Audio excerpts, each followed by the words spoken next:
Good morning, everyone. Thank you so much for joining this PA webinar from FirstHive. So the topic for today is cookie deprecation, and we have with us awesome speakers. The first one is the CEO of FirstHive. That's Aditya Bhampati. And I would request Aditya to introduce Vaasu. But before that, I would also share with you what the format of the webinar is. So as we have called this, it's a PA webinar. It's a 30 minutes webinar. First 20 minutes will be the Q&A session between Aditya and Vaasu. And last will be reserved for you all to ask questions to our speakers. Okay, over to you, Aditya. All right, excellent. Thank you, Namrata. Good morning, everyone. I hope you're all safe and doing well. It's my absolute privilege here today to introduce Vaasu Gavarasana. Vaasu comes with some incredible experience across some stellar companies. And I know for a fact that I will be suboptimal in doing justice to not just the introduction, but I think the range of evolution that he has seen across all of these different industries and companies that he's been part of. So he is currently the Chief Digital Officer of Royal Sundaram General Insurance, one of India's leading general insurance companies. But he comes with an incredible history and track record of having done some spectacular work in marketing and marketing technology in general. So Vaasu, I think that'll be a great place to start, to see, to kind of hear from you over the years across these different roles, you know, being with some company, being with companies like Yahoo or AXA. You've truly seen the evolution of digital and you know, everything around it. So would love to kind of start with that to see how was the evolution from your perspective. It's been before I get on to that. So for people in the US, general insurance is known as P&C. I'm sure that's how it's called in the US. To just give context to the company I work for. Right. So yeah, coming to the evolution, I think I've been very fortunate to be a student when DARPA was launched. And for those in the US, I'm sure you know what DARPA is. The precursor to the internet. I was a student at Yale, and Yale was one of the universities that was part of the DARPA experiment. So I have done email. It was not called email back then. I can't remember what we were calling it. And also the first recipient of PS2 and the first laser printer from Hewlett-Packard. So I wish I was as smart as some of the guys who went on to build great businesses. But I still have been fortunate to be able to be involved from the very inception, as I mentioned, from DARPA to where internet and everything digital has evolved over the last 30 years.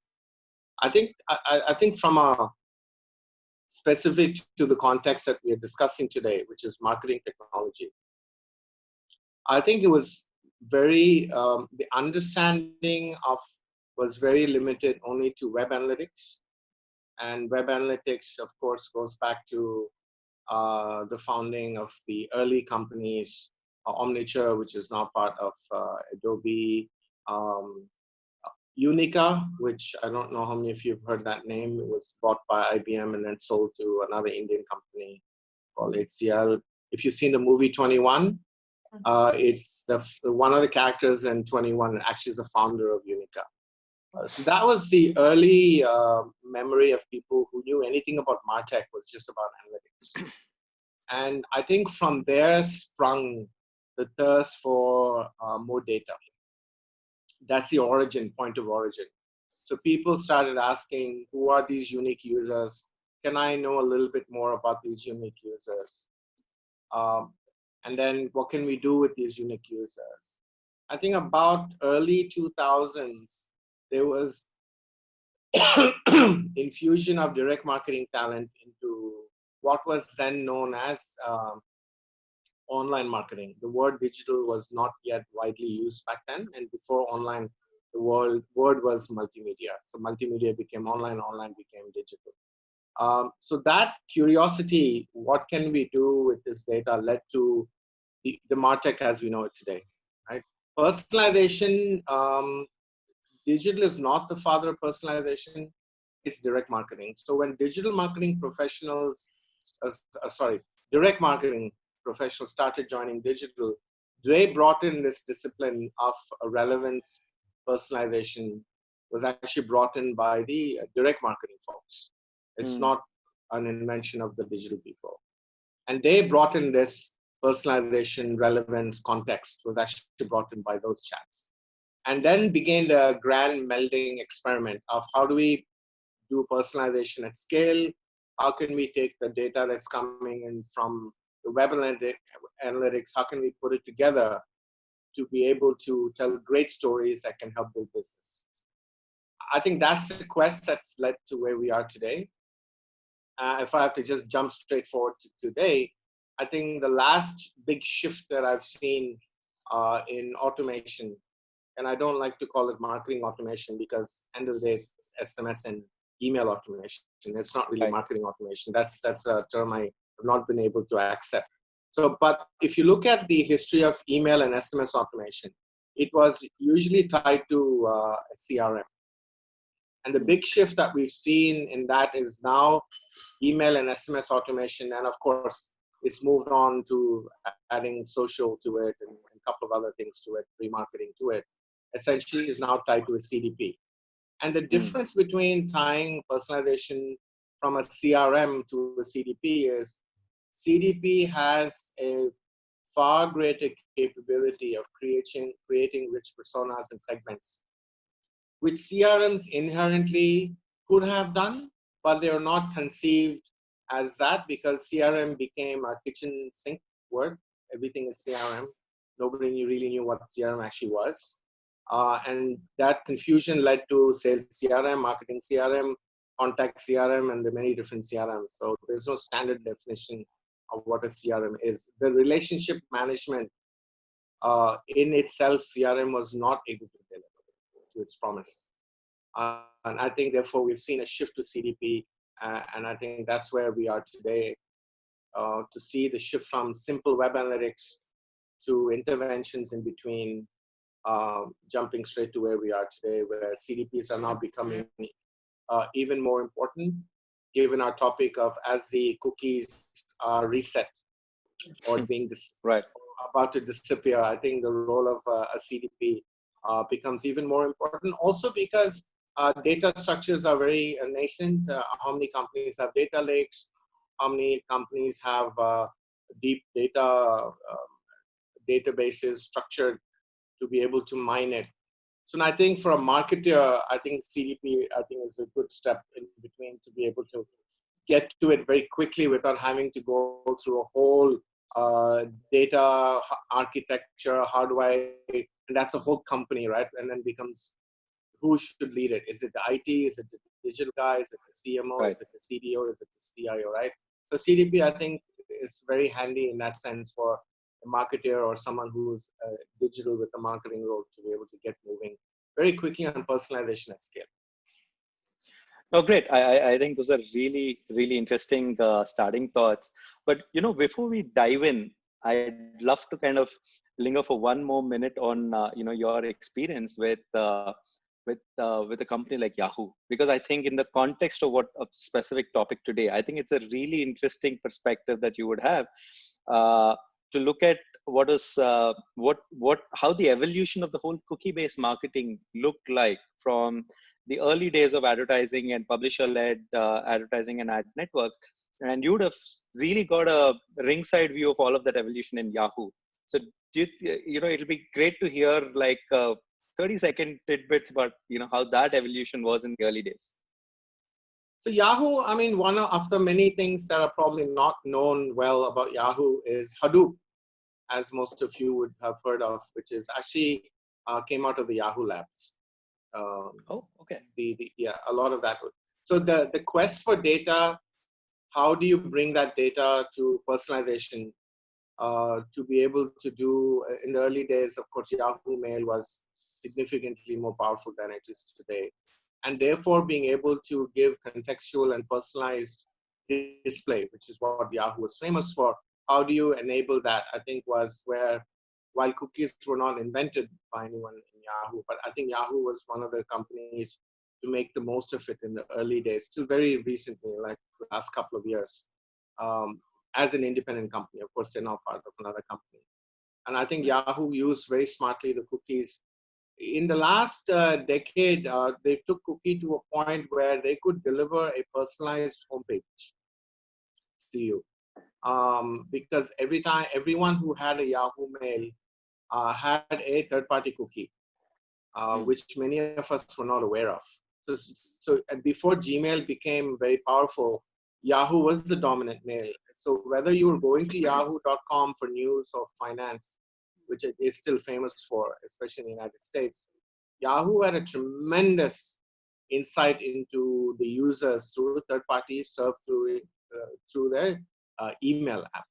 Not an app back then, but email on your desktop, eventually on your mobile phone as well. So they took that, and a couple of things that Yahoo did. They created custom audiences because they had this fantastic data that was streaming back to them.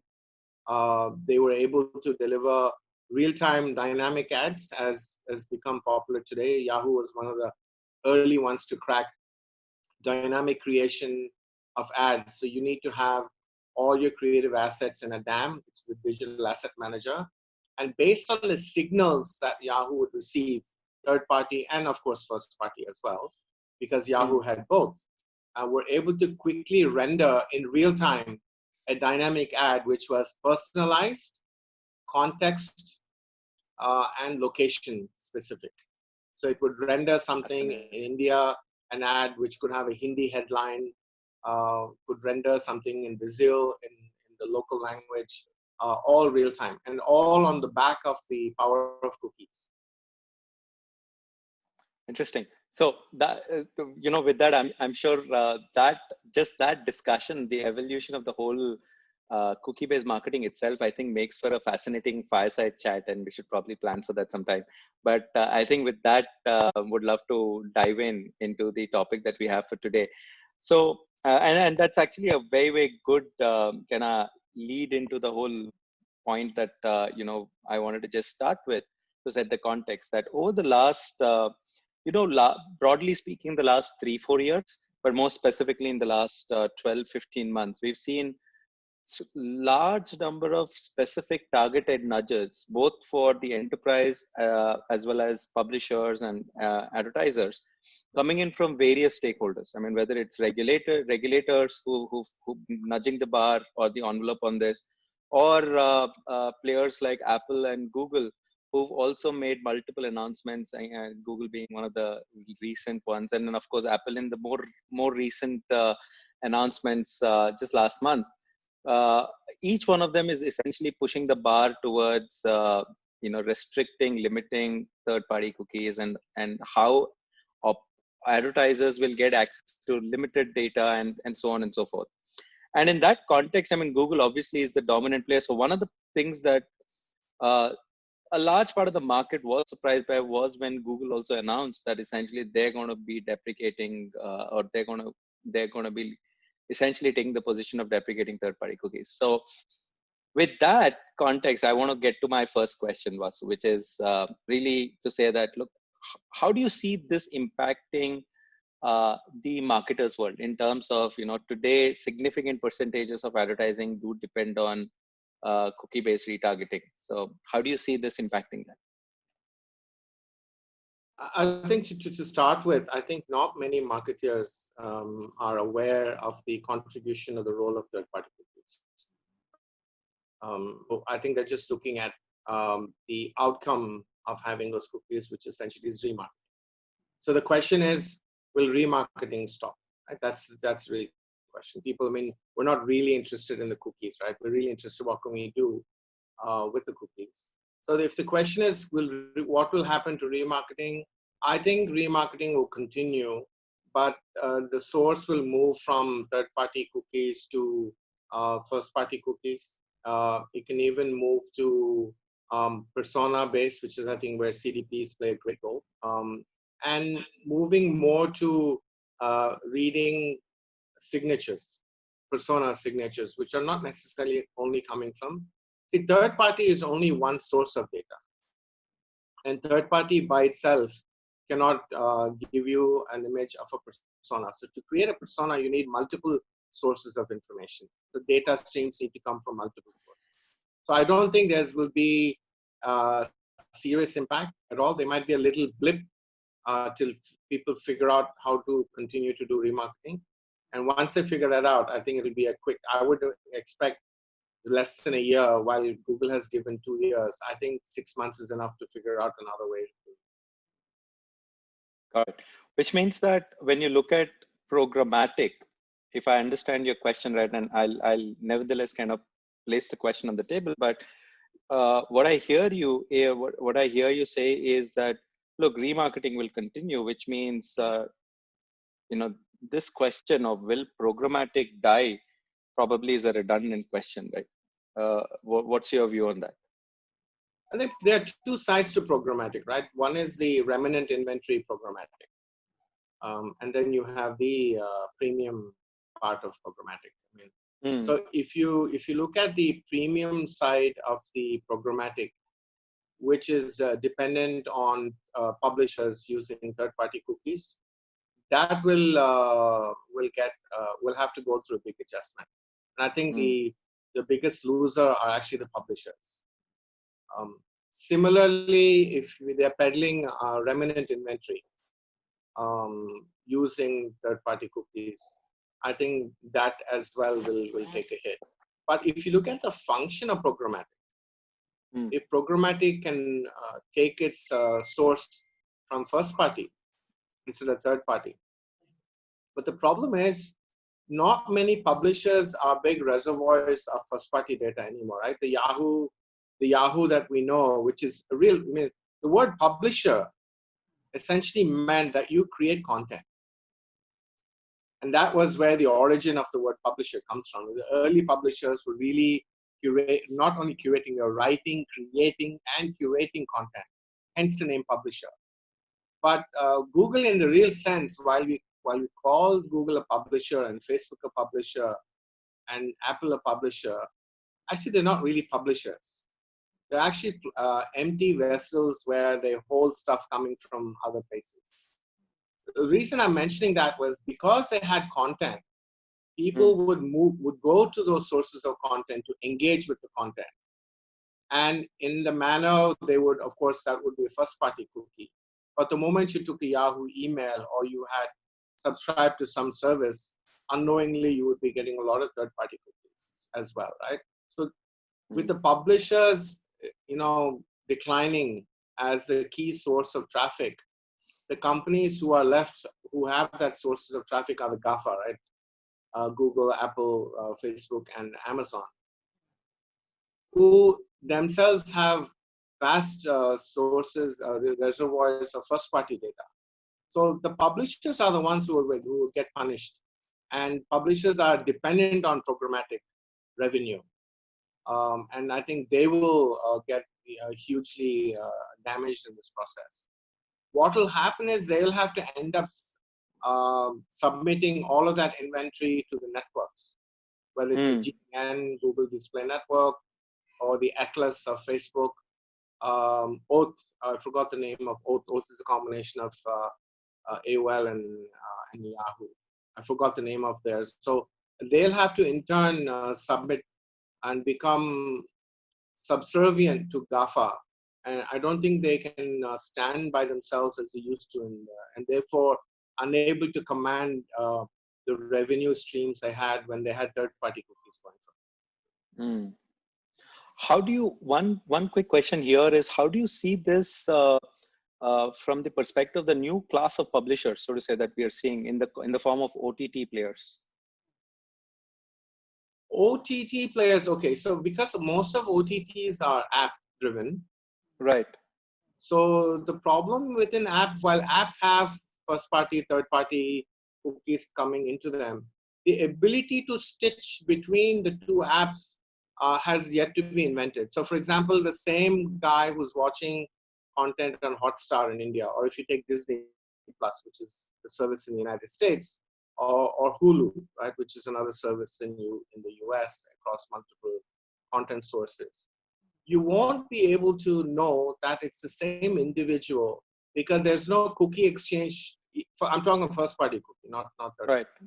Right. There's no exchange of first party cookie because the apps are containment zones. Sorry to use that word in the COVID time, but the containment zones, which means there's no exchange of data for you as a marketer to know, hey, that's the same Joe who's watching that Star Wars movie on Disney and the same guy who's watching Star Trek on Netflix. You won't know that.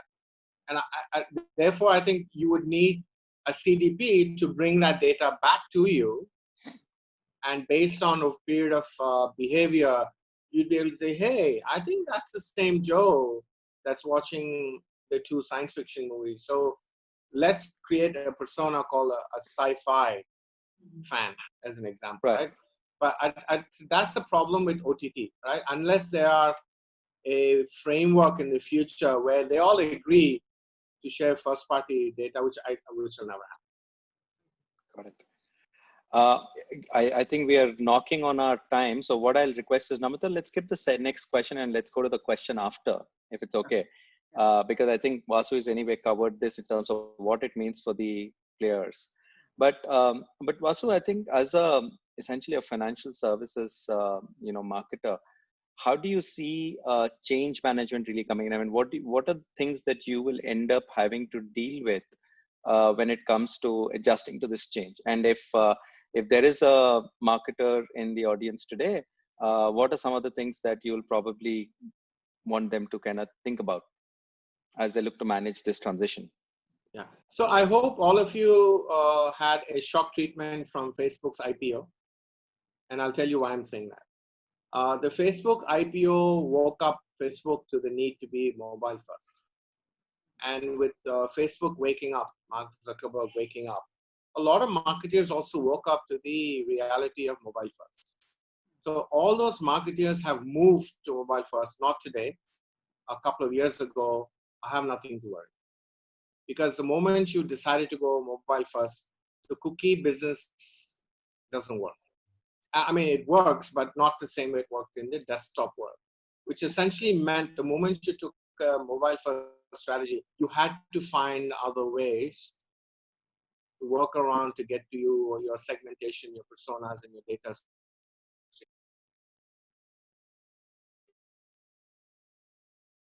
Because in the mobile phone exists the same way they do in desktop. So the way to find a workaround is to embrace, if you have not already, which I think the marketers in the US probably have, would have nothing to worry about. And that's the first thing that we did when I took over this role. The first thing that we made, in fact, the very first week of my entering the role, we immediately swung to a mobile first strategy. So when Google came out with this announcement of third-party cookies, we had nothing to worry about. Got it. That's a wonderful point, Vaasu. The next, I would say, one of the last 2 questions that I have before we kind of open up for questions is, how do you see? I mean, you did mention, the role of the customer data platform early on in your introduction comments as well, but would really like to really understand from you, how does taking a CDP add to your first party strategy? Because if that's what you're saying is going to be your core of the strategy going forward, how does the CDP really play a role there? I think what the beauty of a CDP is, that's how we evaluate it. And CDP, I'm not talking about the companies, I'm talking about just different technologies. Right. So what is the marketing objective? Like, what is that a marketer wants to have in this context? Yeah, there's revenue, new product innovation, all that stuff. But I'm talking in this context. We want to have the ability to have personas. So the ability to have personas allows us to segment, allows us to give them messaging that is contextual, relevant, and location specific. That's the holy grail. And the question is, how do you get to do that holy grail? With the eventual disappearing, of course, third party, but if you're mobile first, you have all these different data streams coming in. And the question is, how do you make sense of all of these things to be able to stitch together a persona? And so the best technology that is suited to do this is the CDP. right? So because CDP, you can ingest data sources from multiple places and pull it in, and then on whatever rules that you set, you can create those personas, and then you can create your segments, and then you can figure out your marketing plan. And especially CDP that comes with communication tools and built, it becomes even more seamless to be able to construct a persona, create segments, create the messaging, and have that sent out at a frequency that you can set. I think that's where I think CDPs have a great role to play. Got it. And finally, just to now switch to my last question before we open it up. If you have to look at, let's say, top 3 inputs that you would like to, I mean, at this point, from a marketer standpoint, that you'd want them to kind of consider as they look at this transition, and from a perspective of driving CX, because I think in the CDP context, CX is usually the driving force behind, most of the strategy. What would that be? I think, because the CDP is the holder of the data, right? I think if you work backwards to your customer experience, especially in digital, the product is as similar to the experience. It can tell you where the follow-up points are happening. Of course, that you can get that from the analytics as well. But I think more importantly, I think at a persona segmentation level, it can give you what kind of experiences are needed by different groups. I think you won't get that when you just look at a funnel, which is coming from an Adobe or Google Analytics. It will not give you that level of, because it's not like everyone needs the same journey. There could be an older gentleman who might want to read, I'm just giving you an example, live example, a part of the book or some books on Kindle, and then might want to read some books on paperback. And there could be a younger guy who probably want to read everything on Kindle. So how do you structure your CX? You can have one for all. And if you use just analytics alone, you probably would do one for all. But if you bring in a CDP, you would have the opportunity to structure different experiences for different segments based on the persona type and the behavior, the experience behavior that they desire. And that can only come from a CDP and not from analytics alone. Got it. Great. Vaasu, thank you for that. I will now hand it back to Namrata. She open it up to the audience as well. We're happy to take questions at this point, and Namrata, over to you. Yes, Aditya. Yeah, we haven't. So, audience, we have opened the floor for questions. Would request you to share with us your questions, if any.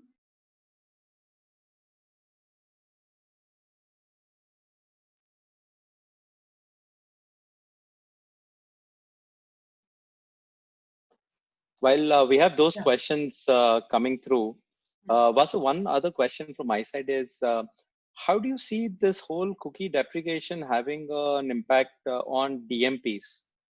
I mean, we've seen tremendous amount of growth in the role that the DMPs are playing on the remarketing side. Now, how do you see this impacting that? So DMP is like a blender, right? You just have to put in ingredients. So if one ingredient is missing, in this case, it's a third-party cookie, right? So what is a DMP normally, right? We say first party, second party, third party data all mixed together can give you the overlap and the rich persona segments, whatever you end up calling them, right? So if one part is missing, you just have to look for another dimension of data. So you have first party, which is your own, second party, which is someone else's, third party cookies were one source of data. You'll have to find another source, right, to be able to allow DMP to do its magic. It's not dependent on third party cookies. That's not the function of the DMP. Got it. Okay, so Aditya, we have a question from our audience. So this is Prashant, who is saying that with the additional focus on first party data, do you see artificial intelligence playing a bigger role than rule-based engine, or does it take a backseat? It's a very good question, by the way, right? What can an AI do with first-party data if you meld, like the Star Trek Spock melding of AI in a CDP? I think where it can help is it can do the persona much better than human eye pattern or pattern recognition, and be able to create that by itself, even make suggestions in terms of what creative would be better served, what kind of experiences are more suitable for that audience. I think that's what I think is what immediately is visible, at least to me. Beyond that, it's Star Trek. Okay, cool. Amita, So anything there else? is one more question, but I think Vaasu has covered that, where someone said that someone has asked us that as a PNC insurer, what is the benefit that you have received from CDP? Early stages, to be very honest. We are in the process of implementation. I think the question would be, what is that we expect from a CDP? And which is why we ended up signing up with FirstHive. What I think our goal is to, as I've said quite often in this short talk, is we want to construct personas and then get to micro segmentation. We don't want to do macro segment. We don't want to do age 30 plus male living in Bombay City or in New Jersey. No, that is far too. We want to go Morristown, New Jersey, Spanish speaking Americans. So that's the kind of granularity that we want. We don't want Parsippany or some other city in New Jersey. We want to be very specific in terms of to get down to that micro segmentation, and even potentially even go down to street level, which is very difficult at this stage, but we'll be happy if we can get to a city level to start